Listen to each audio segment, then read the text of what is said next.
अस्सलामुअलैकुम नाज़रीन, सियासत टीवी के कौमी खबरनामे में आपका खैर मक़दम है। मैं हूं रेशमा। सबसे पहले नज़र डालते हैं हेडलाइंस पर।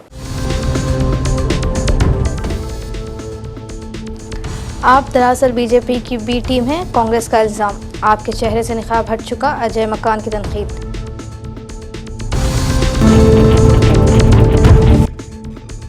राज्यसभा ने राघव चड्ढा समेत आपके सभी 7 बागी अरकान पार्लियामेंट को मंजूरी दे दी। आपने उनकी रुकनीत ख़त्म करने का किया था मुतालबा।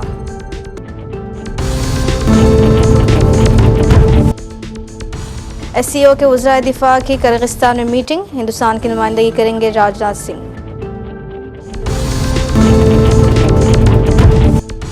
बंगाल में राहुल की तकरीर, मोदी को बनाया निशाना, ट्रंप के इशारों पर काम करने का लगाया इल्ज़ाम। बंगाल इंतखाबात में बीजेपी की जीत यकीनी, हल्फ बर्दारी की तकरीब के दौरान वापस आऊंगा वज़ीर आज़म।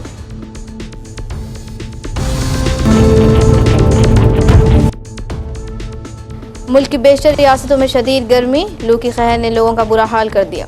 कई रियासतों में दर्जे हरारत 44 डिग्री से तजावुज़।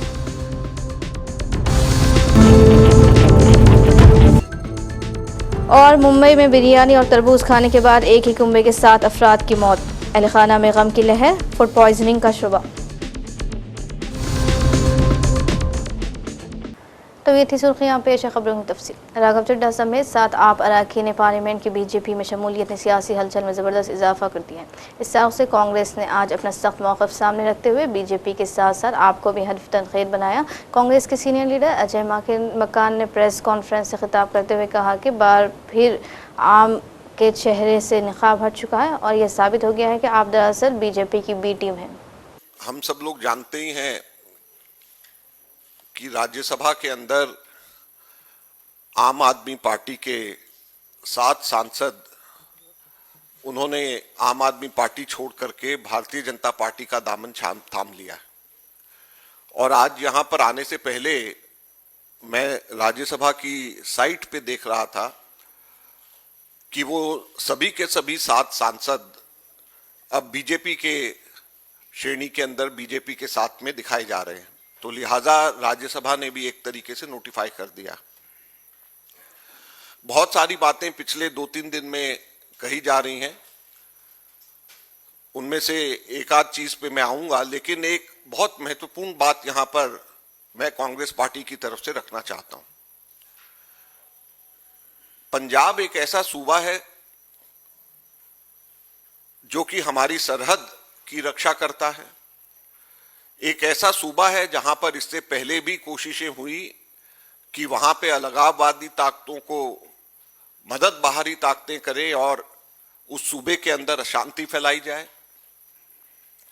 अभी फिर से अलगाववादी ताकतें, कुछ ऐसी ताकतें जो देश को तोड़ना चाहती हैं, पंजाब सूबे को अलग करना चाहती हैं, फिर से सर उठाना शुरू कर रही हैं। उन्होंने, अब हम लोग भी देखते हैं कि दिल्ली के अंदर बैठ करके आप लोग भी सुनते होंगे कि गैंग वॉर वहां पर चरम सीमा पे, ड्रग्स ड्रोन के द्वारा वहां पर पहुंचाए जा रहे हैं। इंटरनेशनल लेवल के ऊपर कई देशों के अंदर प्रो खालिस्तान लोग अलग अलग समय के ऊपर अलग अलग बातें कर रहे हैं।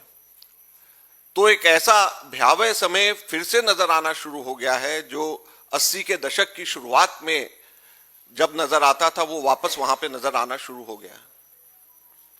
और हमेशा इस बात की इतिहास गवाह रहा है कि अलगाववादी ताकतें जब आगे आती हैं तो उससे पहले ड्रग्स आते हैं, उससे पहले गैंग वॉर्स आते हैं, उससे पहले गैंग्स और क्रिमिनल्स आगे बढ़ते हैं और उसके बाद में अलगाववादी ताकतें आती हैं। ये एक के बाद एक नजर आता है। और वहां पर सबसे बड़ा अलगाववाद ताकतें क्या कहती हैं? वो ये कहती हैं कि हमारे लोगों की आवाज नहीं है, हमारे लोगों की सुनी नहीं जाती, हमारे लोगों को न्याय नहीं मिलता। पंजाब सूबे में इस बात को लोगों के बीच में अलगाववादी ताकतें कहती हैं कि उनके लोगों को आवाज नहीं मिलती, उनके लोगों को सुना नहीं जाता, उनके लोगों को न्याय नहीं मिलता। और आज भारतीय जनता पार्टी ने ठीक वही किया है जो वो सिद्ध करना चाहते हैं। पंजाब के 2022 चुनाव के अंदर पंजाब के अंदर भारतीय जनता पार्टी को 6.6% सिर्फ वोट मिले थे। 117 में से सिर्फ 2 विधायक उनके थे। हमारे संविधान के अंदर राज्यसभा को काउंसिल ऑफ स्टेट्स कहा जाता है। क्यों काउंसिल ऑफ स्टेट्स कहा जाता है? इसलिए कहा जाता है कि स्टेट्स के विधायक वहां से अपने नुमाइंदे चुन करके राज्यसभा के अंदर भेजते हैं, काउंसिल ऑफ स्टेट्स के अंदर भेजते हैं, जो कि विधायकों की नुमाइंदगी यहां पे करते हैं। जो विधायक होते हैं, जो लोगों ने विधानसभा में जिस अनुपात में वोट दिया होता है, उसी अनुपात के आधार के ऊपर राज्यसभा में वो जाते हैं।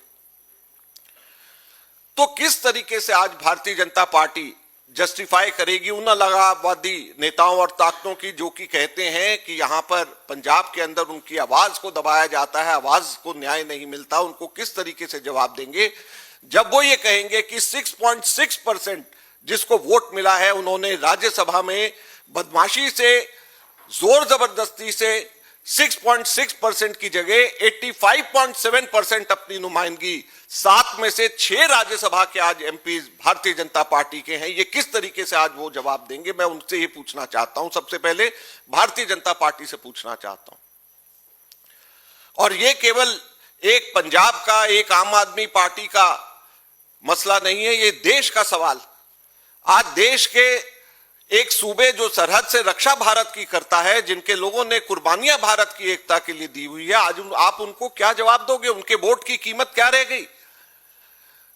जहां के सूबे ने सिर्फ 6.6% जिसको वोट दिया, आज उसके काउंसिल ऑफ स्टेट्स के अंदर 86% एमपीज आज वहां पर हैं। किस मुंह से आप वहां पर उनको जवाब देंगे? और आप नेशनल पार्टी हैं, प्रधानमंत्री आपका है, गृह मंत्री आपका है, आप किस तरीके से ये जो साजिशें हमारे खिलाफ हैं उसका जवाब आप देंगे? आज सबसे पहले कांग्रेस पार्टी, भारतीय जनता पार्टी से ये पूछना चाहते हैं।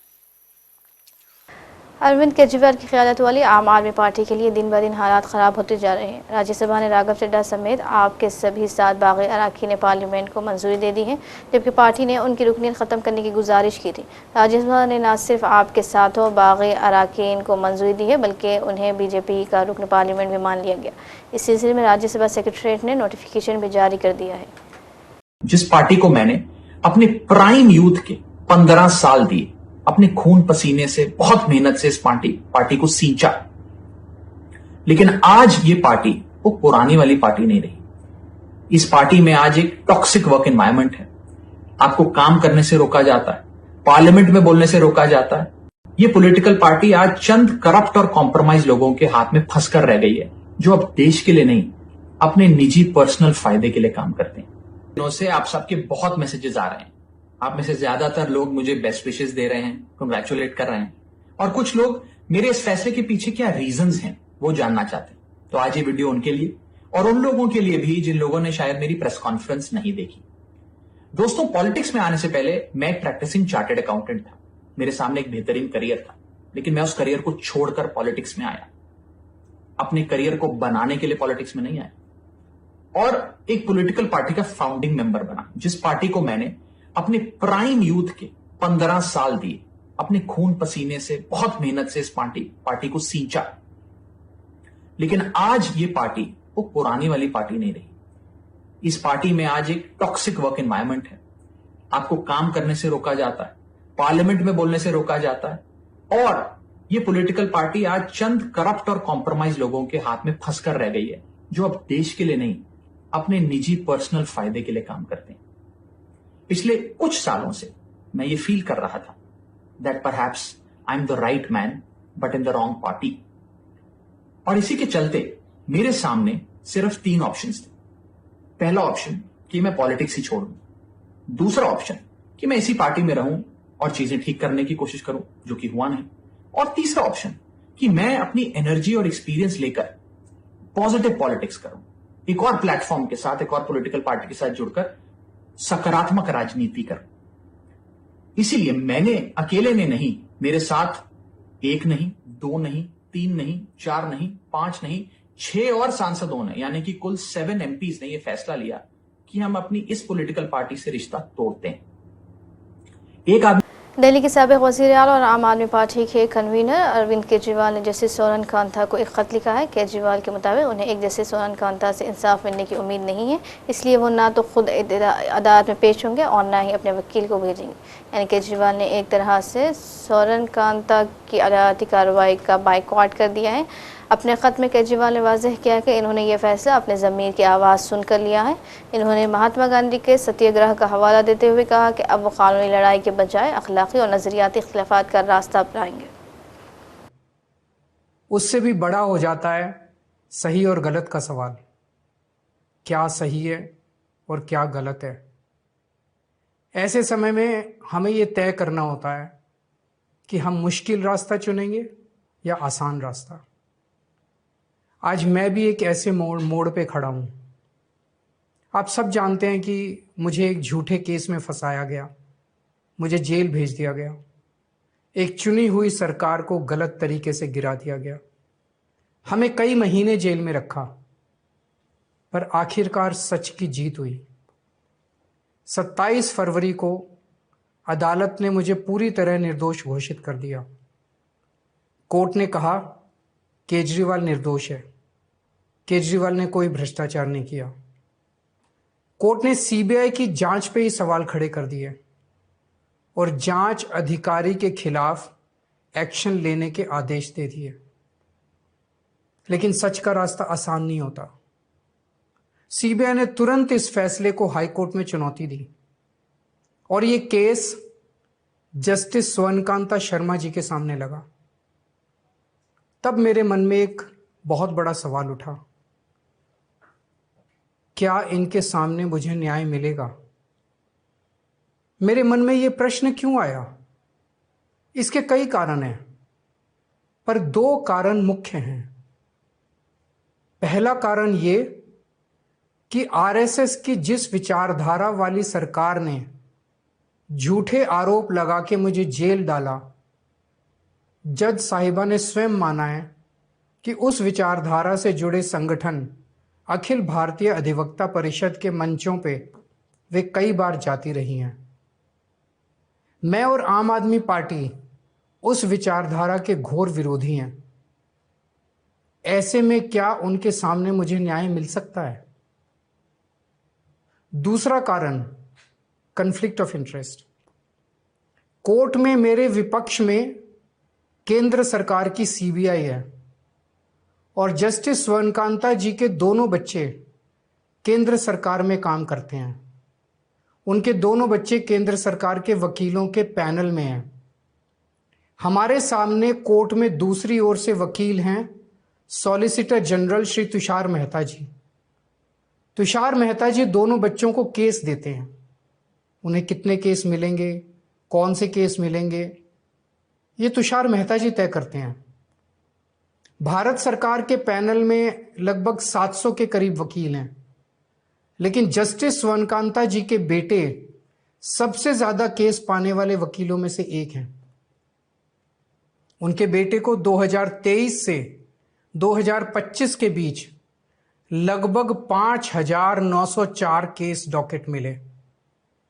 इससे उनके बेटे को करोड़ों रुपए की फीस मिली।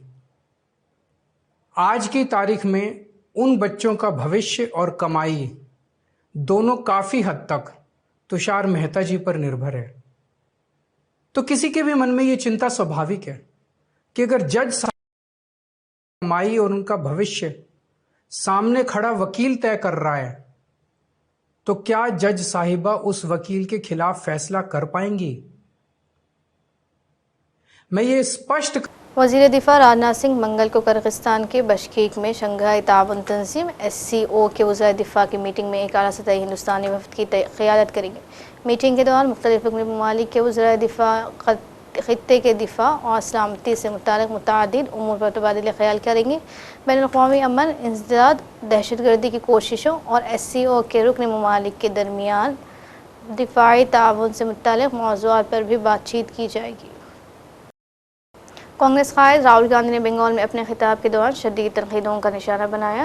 राहुल ने हिंद अमेरिका के तिजारती मुआहदे को निशाना बनाया और कहा कि जिस दिन एप्स्टाइन फाइल्स खुल जाएगी मोदी ख़त्म हो जाएगा। मोदी और अडानी पर शदीद इल्ज़ाम लगाए गए और मुल्क दुश्मनी के बारे में भी अपने खिताब में राहुल ने सख्त अल्फाज का इस्तेमाल किया। ट्रंप की जानिब से हर हुक्म को कबूल करने का भी राहुल ने नरेंद्र मोदी पर इल्ज़ाम लगाया।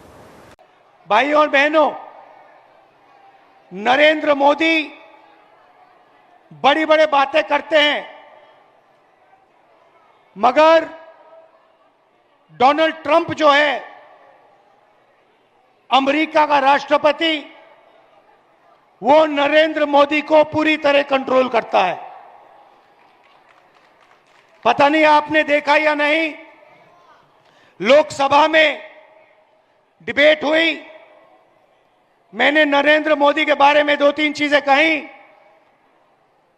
और नरेंद्र मोदी डर के लोकसभा से भाग गया।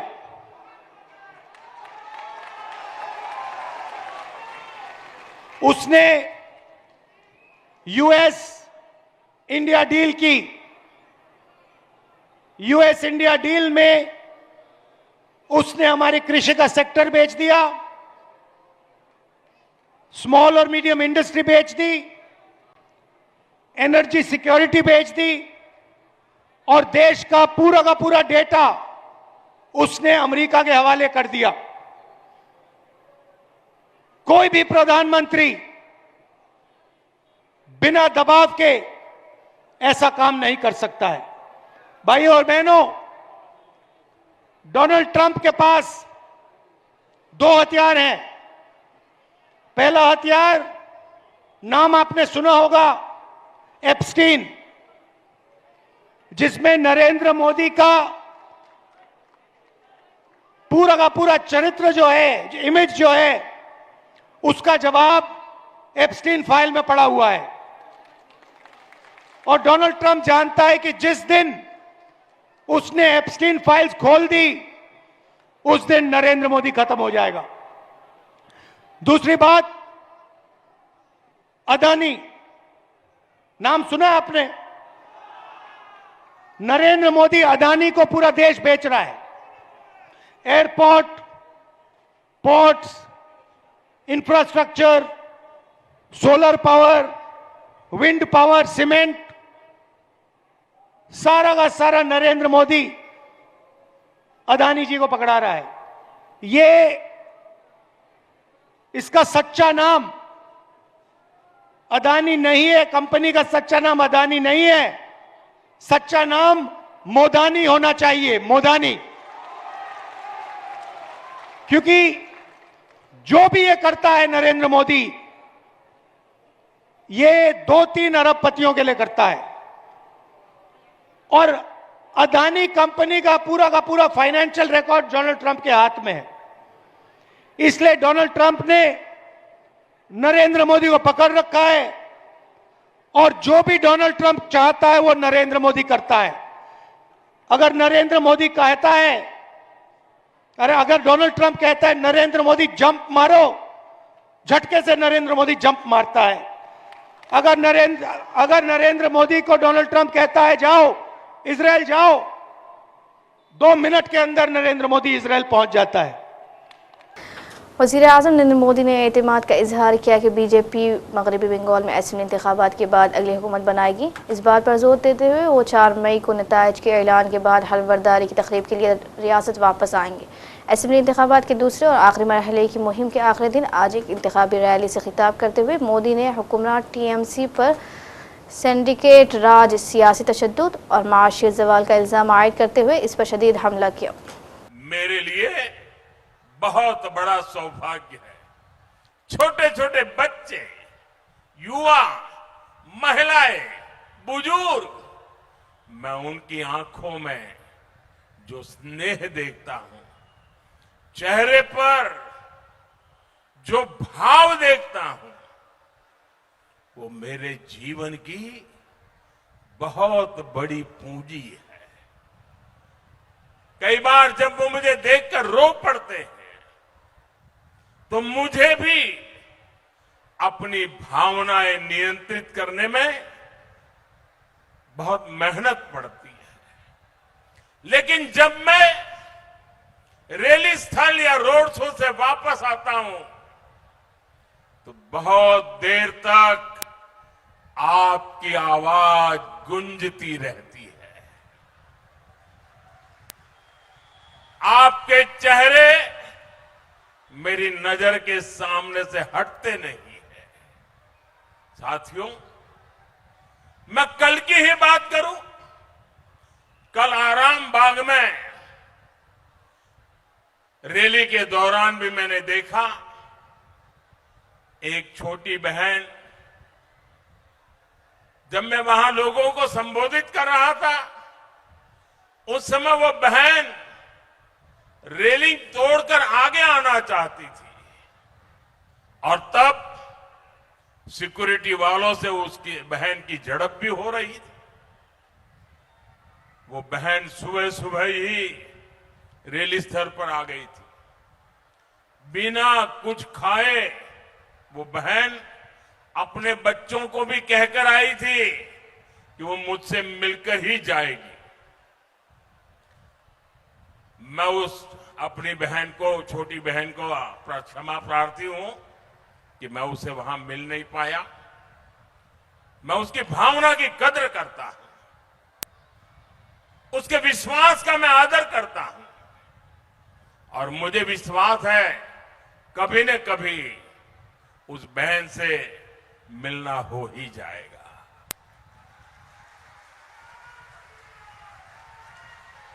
उस बहन का आशीर्वाद और आप जैसी करोड़ों बहनों का आशीर्वाद मुझ पर सदा सर्वदा बना रहेगा।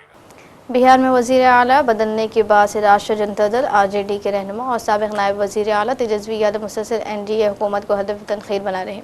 असेंबली में हज़ब इख्तिलाफ के कायद ने कहा है कि बिहार की खवातीन के साथ एनडीए हुकूमत ने धोखा किया है, सफ़ेद झूठ बोलकर उनके जज्बात का इस्तेहसाल किया और करोड़ों खवातीन के साथ दिन दहाड़े धोखाधड़ी किया है। साबिक नायब वजीर आला बिहार तेजस्वी यादव का कहना है कि इंतखाबी फ़ायदा हासिल करने के लिए एनडीए ने बिहार की खवातीन के साथ धोखेबाजी की है, उनके बच्चों के हाल और मुस्तकबिल के साथ खिलवाड़ किया है, नौजवानों के ख्वाबों का कत्ल किया है। मुंबई के पायधुल में फूड पॉइजनिंग ने एक हंसते खेलते कुंबे को मौत की नींद सुला दिया है। अब्दुल्ला डोकाडिया, उनकी बीवी और 2 बेटियों की बिरयानी और तरबूज खाने से तबीयत बिगड़ गई और फिर इलाज के दौरान उनकी मौत हो गई। पुलिस अब पोस्टमार्टम रिपोर्ट का इंतज़ार करिए ताकि ये साफ हो सके कि मौत की असल वजह क्या थी। इस हादसे के बाद अहले खाने में गम की लहर दौड़ गई। पंजाब में आम आदमी पार्टी अरकान ने 7 अरकान की बीजेपी में शमूलियत के खिलाफ एहतजाज किया। कारकुनों ने उनके अलामती पुतले नजर आतिश किए गए और इन तमाम को डरपोक करार दिया। मीडिया से बातचीत में आम कायदीन ने राघव चड्ढा को तनकीद का निशाना बनाया। जो 7 हमारे राज्यसभा मेंबर जो पंजाब के साथ गद्दारी करके गए हैं उनके बारे में हम बात करेंगे। आज हमने उनके पुतले फूके हैं और राजा सांसी असेंबली में। पंजाब के लोगों ने और पंजाब के विधायकों ने उनके ऊपर विश्वास जताया था कि वो हमारी पार्टी को जाके रिप्रेजेंट करेंगे पार्लियामेंट में और हमारी पार्टी के मुद्दे रखेंगे, बट आज वो जाकर उस विरोधी पार्टी की झोली में गिरे हैं जो हमेशा ही पंजाब विरोधी एक्टिविटीज करती रही है। क्या लगता है कि राघव चड्ढा व संदीप पाठक लगातार ही आम आदमी पार्टी के लिए काम कर रहे थे? और राघव चड्ढा की बात करें तो वो भाजपा के खिलाफ खुलकर बोलते थे, खुलकर भड़ास निकालते थे, आज खुद ही भाजपा में चले। इसको बोलते हैं अपॉर्चुनिस्ट और इसको बोलते हैं डर जाना, ठीक है। और मुझे लगता है राजनीति में डरपोकों का कोई काम नहीं है और जब कोई इंसान डर जाता है, बाकी भी तो आम आदमी पार्टी के जो सीनियर लीडर्स हैं वो जेल में गए हैं, जेल काट के भी आए हैं और केस भी लड़ रहे हैं। आपने देखा होगा हमारे पार्टी के कन्वीनर अरविंद केजरीवाल जी अपना केस खुद भी लड़ रहे थे और बड़ी बाकी के साथ वो जज के साथ बात भी कर रहे थे। जब कोई इंसान सच्चा होता है वो खुद भी लड़ता है और उनको जो बहुत सारे कोर्ट्स में बेगुनाह भी वो साबित हुए हैं। पर राघव चड्ढा को एक सेलिब्रिटी स्टेटस रखना था और वो जेल नहीं काट सकते थे, तो मुझे लगता है ऐसे इंसानों को पॉलिटिक्स में आना ही नहीं चाहिए। अगर उनके दिमाग में या उनके दिल में इतना डर है, फिर सिर्फ झूठी इनकलाबी बातें नहीं करनी चाहिए। संदीप पाठक की बात करते हैं, संदीप पाठक ने दिल्ली भी चोन लड़ी थी, सरकार बनी थी, पंजाब में भी पूरी हेल्प की। क्या लगता है तो सियासी दबाव पड़ गया उन पर?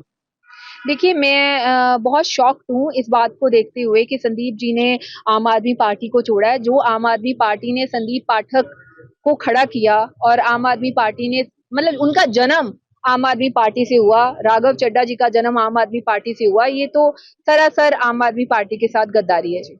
मुल्क की बेशतर रियासतों में इन दिनों शदीद गर्मी पड़ रही है, साथ ही लू की कहर ने लोगों का बुरा हाल कर दिया है। महकमा मौसमियात के मुताबिक उत्तर प्रदेश, दिल्ली, उड़ीसा, राजस्थान समेत कई रियासतों में दर्ज हरारत 44 डिग्री से तजावुज़ कर चुका है।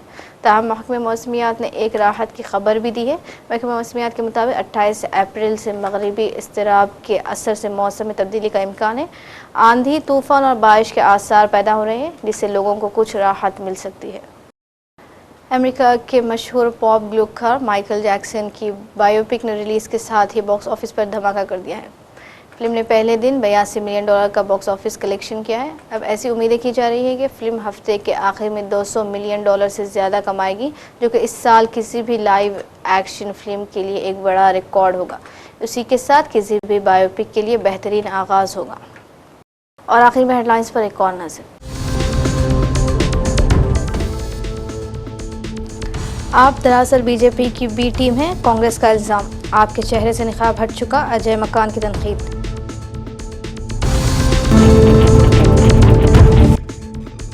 राज्यसभा ने राघव चड्ढा समेत आपके सभी 7 बागी अरकान ने पार्लियामेंट को मंजूरी दे दी।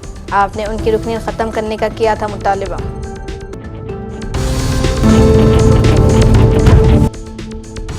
SCO के वज़राए दिफा की किर्गिस्तान में मीटिंग, हिंदुस्तान की नुमाइंदगी करेंगे राजनाथ सिंह।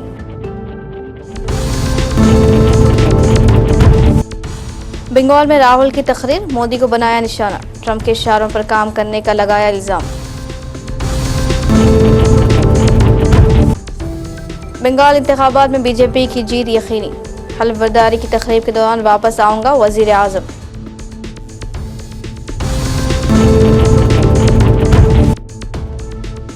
मुल्क की बेशतर रियासतों में शदीद गर्मी, लू की कहर ने लोगों का बुरा हाल कर दिया। कई रियासतों में दर्जे हरारत 44 डिग्री से तजावुज़।